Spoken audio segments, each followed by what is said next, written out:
Hi friends, welcome to Badri moms lifestyle. కాకరకాయ fry ఇలా చేశారంటే పొడి పొడిగా చాలా టేస్టీగా ఉంటుందండి. చేదు కూడా ఉండదండి. ఒకసారి ట్రై చేయండి. ముందైతే 1/2 kg కాకరకాయ తీసుకొని పైన లైట్గా చెక్కు తీసి ఇలా రౌండ్గా కట్ చేసుకోవాలి. తర్వాత స్టవ్ ఆన్ చేసి బాండీ పెట్టుకొని ఫ్రైకి సరిపడా ఆయిల్ హీట్ ఎక్కిన తర్వాత పోపు దినుసులు అయితే వేసుకోవాలి. ఇవి కొంచెం ఫ్రై అయిన తర్వాత కట్ చేసి పెట్టుకున్న ఆనియన్స్ని వేసుకోవాలి. నేనైతే ఒక పెద్ద సైజు ఆనియన్ అయితే వేసాను. ఇలా సన్నగా నిలువుగా కట్ చేసుకొని వేసుకోవాలి. ఇప్పుడు వీటిని కూడా కొంచెంసేపు అయితే ఫ్రై చేసుకోవాలి. ఆనియన్స్ కొంచెం ఫ్రై అయిన తర్వాత కట్ చేసి పెట్టుకున్న కాకరకాయ ముక్కలను అయితే ఈ విధంగా వేసుకోవాలి. ఇలా వేసిన తర్వాత ఒకసారి మళ్ళీ ఇదంతా బాగా కలుపుకోవాలి.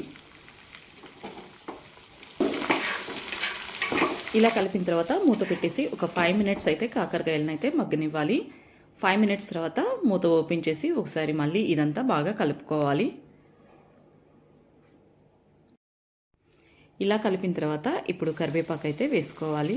కాకరకాయ ఫ్రైలోకి కరివేపాకు ఎక్కువ వేయటం వల్ల టేస్ట్ కూడా చాలా బాగుంటుంది. కరివేపాకు వేసిన తర్వాత ఒకసారి మళ్ళీ ఇదంతా ఈ విధంగా కలుపుకోవాలి.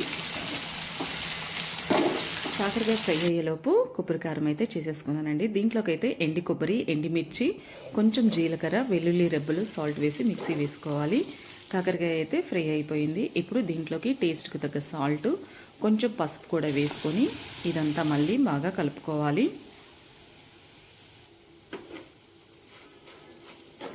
ఇలా కలిపిన తర్వాత ఆల్రెడీ ప్రిపేర్ చేసి పెట్టుకున్న కొబ్బరి కారాన్ని కూడా దీంట్లోకి అయితే వేసుకోవాలి. కాకరకాయ ఫ్రై సాంబార్లో కానీ పప్పులో కానీ చాలా టేస్టీగా ఉంటుందండి. ట్రై చేయండి. ఒకసారి ఇలా ఆనియన్ వేసి కూడా కాకరకాయ ఫ్రై చేస్తే చాలా టేస్టీగా ఉంటుందండి.